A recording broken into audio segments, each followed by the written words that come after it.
Hello, my name is Jamie with MyTarot.org. And I just wanted to record something because I've noticed a trend lately. So, might be because of everything that's going on in the world, but particular cards seem to keep showing up lately.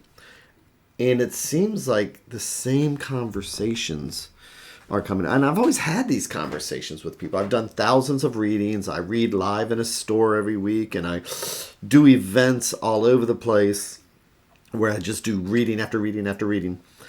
But lately, this conversation comes up, and it's not just me having the conversation, but it's the card that keeps coming up.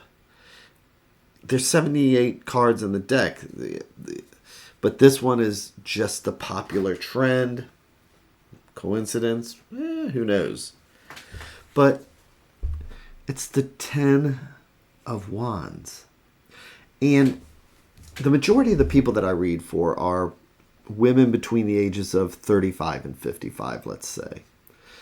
And what I realize with this card is that I just call this card now the "if I don't do it, who will?" Because when doing a spread, my goal is to actually help find answers. What can we do, from this point forward? So the way I do that is that I actually do first, generally I do a question spread. Somebody comes in and they will say, I want, love, life, finance, this, that, this. Or a general reading. I'm like, okay, great. So I'll do this question spread that I have because I'll explain that if I give you an answer and you don't know what the question is, then are you going to know what to do with the answer? So I do the question spread, and we will move from there into the conversation then with the next spreads that pop up.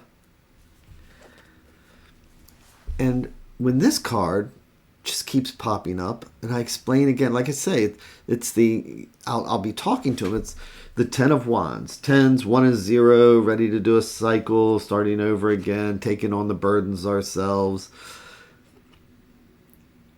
And when I discuss it, I hear, yeah, but if I don't do it, then who will? They don't say it in those words. I say that, and they're like, exactly.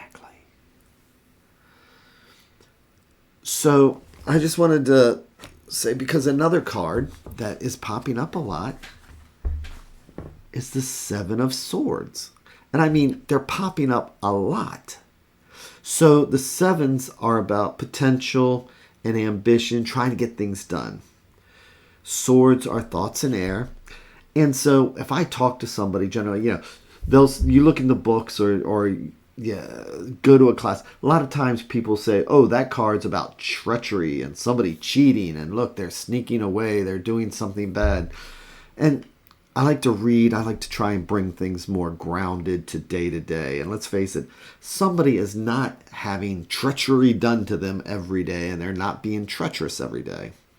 So since this is thoughts, ideas, those things that weigh our mind down in anxiety, I actually look at this in a way where I'll ask somebody, have you ever done something, you're stressed out, you do something, and you come back later and you say, I can't believe I did that, or what was I thinking? That's what this card's about. This card is saying, I have something to get done, and I'm just going to do it. I'm not going to check with anybody, or I'm just going to do something that I normally wouldn't do, and I know it's wrong because I'm stressed. So, and let's face it, look at how this person is holding these swords, right? Let's see if I can do that. All right, come on. Focus. There we go. Look at how they're holding those swords. You have to be really stressed out to be holding swords like that, because you're going to cut the heck out of yourself. So, again, it's about the stress and trying to get things done. But I'm happy to say that Oh, and another card. I call this the herding cat cards. Because here we are on this rock. The Seven of Wands, another seven. And here we are on this rock. And if you actually looked at this card, you'd see that they are wearing two different shoes. Because that's when we get up in the morning and we're trying to rush and do things and realize we put on two different socks. But we're lining up these wands. We're doing this. We're standing up here. We're getting things done. Blah, blah, blah, blah, blah, blah. If I don't do it, who's going to do it? Positive side, though, is that, again, this is just a coincidence that's happening a lot lately. But I'm getting these two cards. I'm getting the Eight of Cups. And I'm getting the Hermit. So with the Eight of Cups, as I explained to somebody, this is about being willing to leave something behind. So cups are emotions, cups are feelings and things like that. Sometimes we need to be willing to leave something behind so that we can move forward, to refill our cups, to find something new. And as I tell people, it's like to go find your own mountain. What does that mean? Well, for me, my mountain is this tarot room. It's got all my cards, all my books, everything else in the world I could ever want. It's like a Victorian reading room. This is my mountain. And so I'll tell somebody, it could be just a corner in your house. It could be a room. Heck, it could actually be a mountain. And they'll just say, I don't have time, or I don't have a place like that. So I just wanted to share that it's like what's had to come up more than once, because I guess it's just the way things are going right now and it's really tough out there. But I'll ask somebody, who is the most important person in your life? Who are the most important? What is the most important thing to you in your life? And generally, they'll say their children. It's natural. Because anything else is considered selfish, right? If I said me, it's being selfish. And we're not supposed to be selfish. But in reality, as I explained, it's like if you don't take care of yourself, then you can't take care of the kids.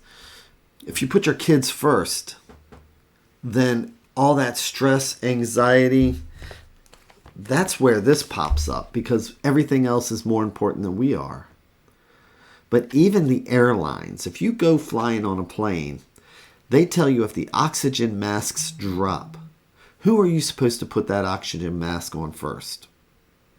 Yourself. Because if you don't do that for you first, then you can't put it on the child next to you.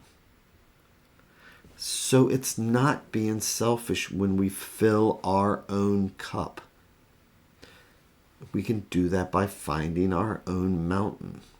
So I just wanted to share this because it's just a trend that really has popped up, and it might just be because of what's going on in the world. So with the Eight of Cups and the Hermit's also about finding our mountain. But maybe this could be us, and it's, going up there seeking our own enlightenment, going in, or this might even be going to find somebody who can help us to understand, what it's going to take to relax, to find our mountain or whatever. But I just want to say that there are solutions, even if it seems like there's, everything else is just kind of coming in. And the other thing is that look around the people around you, because are they feeling that? Because this is where you get to maybe help somebody else find their mountain. Maybe you are this person. Because I know that when I help somebody else, a lot of times I'm doing it for selfish reasons, because I know that I'm going to feel good about doing that. I'm selfish. What can I say? But regardless of anything, when we're feeling, if I don't do it, who will? There are answers. And it's not selfish. So I just wanted to pass that on, say thank you, and I will talk to you later.